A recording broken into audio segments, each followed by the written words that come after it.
You know, at least with the jail phone, you get a little warning. Yeah, before you get to hear the tears on the other line, that, hey, I'm in trouble, I need some help, that robot's gonna ask you, do you accept this call?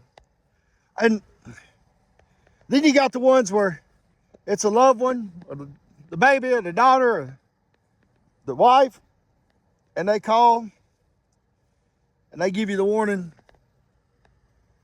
hey, I need to tell you something. And that's when the tears come, right? After they tell you someone had died.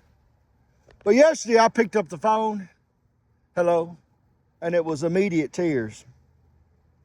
See, our dog last week, our Cane Corso, I don't know, Wednesday of last week, had gotten bit by something. And his paw got real big. And I lanced it and drained it. We took him to Tennessee.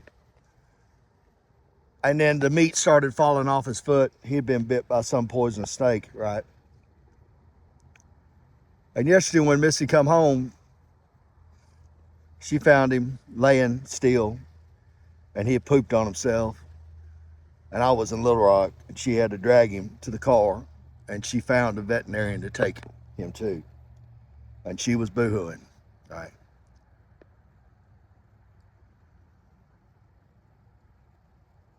And I fucked that up. Yeah.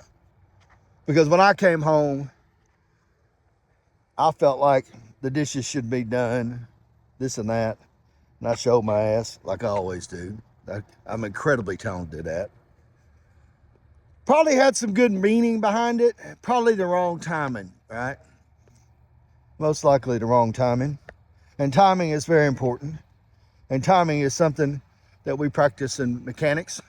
But when it comes to my life, I just jump time sometimes. All right. Probably should have waited on that one. Address that later on rather than in the middle of all hell breaking loose about the dog. Because she's really partial to the dog, and I am too. We love him. And we don't want to see him suffer. And we don't want to lose him. So if you will, pray for the dog, please. His name is Sula. You know, all my life, I've never had a problem with snakes. I grew up around a woman, my mama. I thought it'd be cool one day to put a rubber snake in my little drawer on my dresser. And when she found that rubber snake, she beat my ass, right? And later on in life, when I went to we went to graduation vacation, you know, after you get out of high school, we went down to Florida, and I bought a snake, a red rat snake. And I was walking down the beach, and I dropped a damn beer out of my hand, because back in them days, I don't know, I had a problem. I couldn't hang on to one. And it hit that snake on the head. When it hit it on the head, that snake come up and bit me on the titty, right? Bam, bam, bam. And I got him off of the cage, bleeding and everything. It wasn't that bad. It wasn't that bad of a bite. He wasn't poisonous. But I brought him home with me. And my mama, when she found out I had that snake, she wouldn't open the door. She would kill you over a snake. And later on in life, I'd hear her in the yard sound like some karate kid. And I'd look out there, and there'd be 2 Winnie dogs. And she'd have a hoe in her hand. And she'd done killed 3. But I was always kind of partial to them, right? Until today. I'll kill every fucking snake I see. Matter of fact, do not bring no reptile around me and then expect me not kill it. Or to see one in the yard, or to hunt them out, or to cut their heads off. I will stomp, kick, kill, destroy every fucking snake in the fucking country after what's happened to us. For real. And to add insult to injury, put the dirty dishes on it, right? Because that's what we do. That's what I do. Get up and swing the fucking hammer, right? Yeah, made an ass out of himself. Pretty sure. Get that shirt. You know who's also making an ass out of themselves? Them guys that are on them docks striking.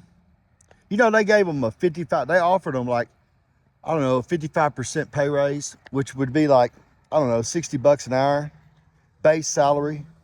And I get it. I mean, we all want more money. You don't think I don't want more money? More videos, more Hey, I'm a small business guy. I'm in college. I'm studying. We're lean right now. We're real lean. We're not you know, living high on a hog. You don't think that fucking we'd like some more furniture? Not have to worry about paying the vet bill?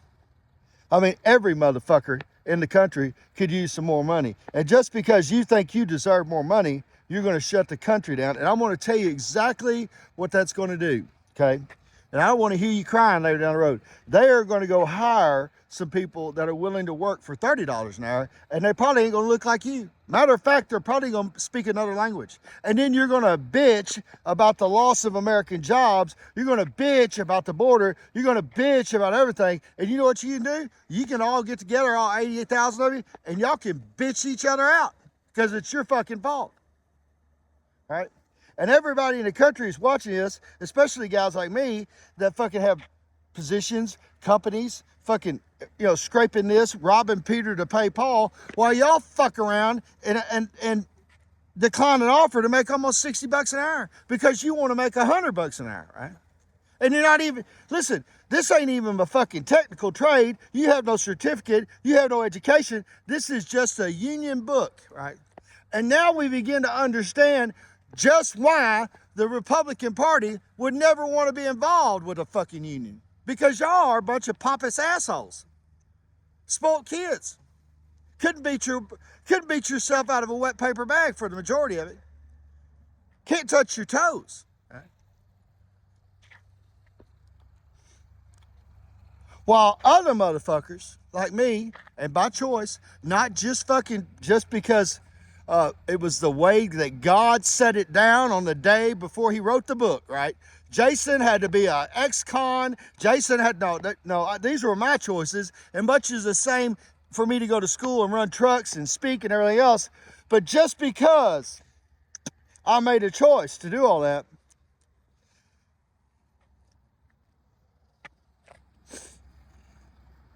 that ain't your fault. I don't want every bit of my shit. But you play a role in the fabric of every fucking American in this country, 300 million of them. And don't be surprised as you labor on in this bullshit with your self-righteousness and indignation of, hey, I want $100 an hour, if people begin to hate you. Right? I think you got more people clapping to replace you than you do for you. Yeah. Kind of like them dirty dishes. You made an ass out of yourself, Jason. Would you join me in prayer? Prayer is important. Would you pray for Sula and our family? He's in bad shape. We need a miracle. Would you pray for me and Missy as well? And would you pray for me to have a little insight on my timing? All right. I love you. I love you, baby. I love you, Sula. Fluent English. 1, 2, 3.